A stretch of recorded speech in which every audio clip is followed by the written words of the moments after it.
مسلمانوں، سب نمازیں خصوصاً بیچ کی نماز یعنی نماز عصر پورے اہتمام کے ساتھ ادا کرتے رہو اور اللہ کے آگے ادب سے کھڑے رہا کرو. پھر اگر تم خوف کی حالت میں ہو تو پیادے یا سوار جس حال میں ہو نماز پڑھ لو. پھر جب امن و اطمینان ہو جائے تو جس طریق سے اللہ نے تم کو سکھایا ہے جو تم پہلے نہیں جانتے تھے اللہ کو یاد کرو.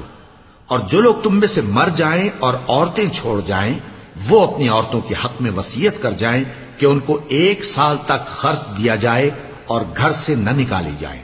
ہاں اگر وہ خود گھر سے چلی جائیں اور اپنے حق میں پسندیدہ کام یعنی نکاح کر لیں تو تم پر کچھ گناہ نہیں.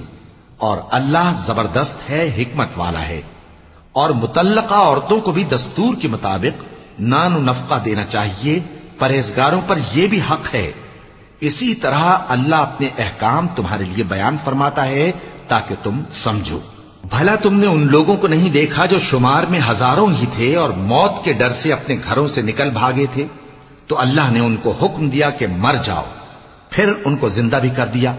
کچھ شک نہیں کہ اللہ لوگوں پر مہربانی رکھتا ہے، لیکن اکثر لوگ شکر نہیں کرتے.